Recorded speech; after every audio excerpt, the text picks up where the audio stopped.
नमस्ते, म doctor Roshan Piya Nepal pain care and research सेन्टरबाट। यो सेन्टरमा म एज अ पेन फिजिसियन कार्यरत छु।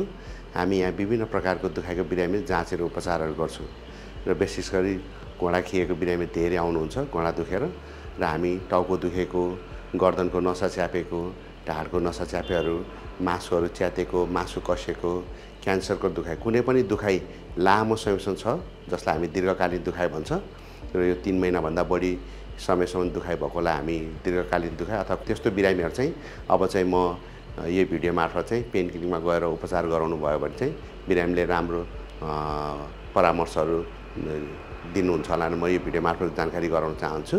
र आज चाहिँ कति वर्ष हुनुभयो दाइ हजुर? 53 वर्षको दाइ। उहाँ पनि हेल्थमै काम जब गर्नुहुन्छ हस्पिटलमै, र उहाँ चाहिँ दुवै घुँडा दुखाएर चाहिँ धेरै समस्या भोगिराख्नु भएको थियो धेरै समयदेखि, र थुप्रै इन्डियामा पनि चेकअपहरू गराइसक्नु भएको र अरू संस्थामा पनि धेरै चेकअप गराइसक्नु भएको थियो, र सोसियल मिडियाबाट थाहा पाएर चाहिँ म कहाँ आउनुभयो, र हामीले आजभन्दा लगभग 3 हप्ता अगाडि चाहिँ प्लाज्मा थेरापी गरेर उपचार गरेको थियो। र उहाँको यो किन अगाडि भयो भन्ने हिसाबले चाहिँ हामीले चाहिँ बाथको जाँचहरू पनि गरेँ।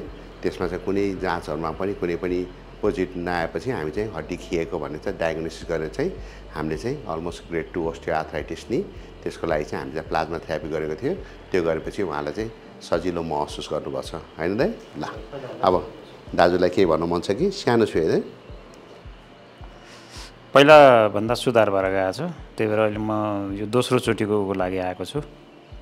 एउटा घुँडामा दुखाउने काम सिद्धिसक्यो है दाजु? अब अर्कोमा बाँकी छ। गफ गरी गर्ने विधि हो। खासै दुख्दैन, सुरुमा सुई हान्दा अलिकति दुख्ने मात्रै हो। यो लगाइसकेपछि बिरामी अस्पताल भर्ना हुनु पर्दैन, आफै हिँडेर जान सकिन्छ, घर जान सक्नुहुन्छ। र यो लगाएपछि हामी 3 हप्तामा चाहिँ बिरामीलाई एसेस गर्छौँ, यसले कतिको सजिलो भयो अथवा भएन भनेर। त्यसपछि मात्र अनि हामी चाहिँ सेकेन्ड डोजको प्लानहरू बनाउँछौँ। यो चाहिँ उहाँको आफ्नै रगत, हामी चाहिँ यसलाई सेन्ट्रिफ्युज गर्छौँ र यसरी चाहिँ पहेँलो रगत चाहिँ निकाल्छौँ, जसलाई चाहिँ प्लेटलेट रिच प्लाज्मा भन्छ। यही प्लेटलेट रिच प्लाज्मा लगाएर चाहिँ हामी चाहिँ विभिन्न प्रकारको दुखाइको बिरामीहरूको उपचारहरू गर्छौँ। अघि नदुख्ने औषध दिएको हुनाले अहिले चाहिँ दुख्दैन। ठिक छ दाजु? अहिले ठिक छ। यो चाहिँ गफ गरी गर्ने विधि हो। यो गर्नलाई खासै धेरै त्यस्तो सुई गोता दुख्ने जति हो त्यति मात्रै हो। त्यस्तो खाली पेट आउनु पर्दैन, हस्पिटल बस्नु पर्दैन। कतिजनाले मलाई सोध्नुहुन्छ। यो गर्नलाई जम्मा आधा घन्टामा काम सिद्धिन्छ, र बिरामी त्यसपछि चाहिँ घर जान सक्नुहुन्छ।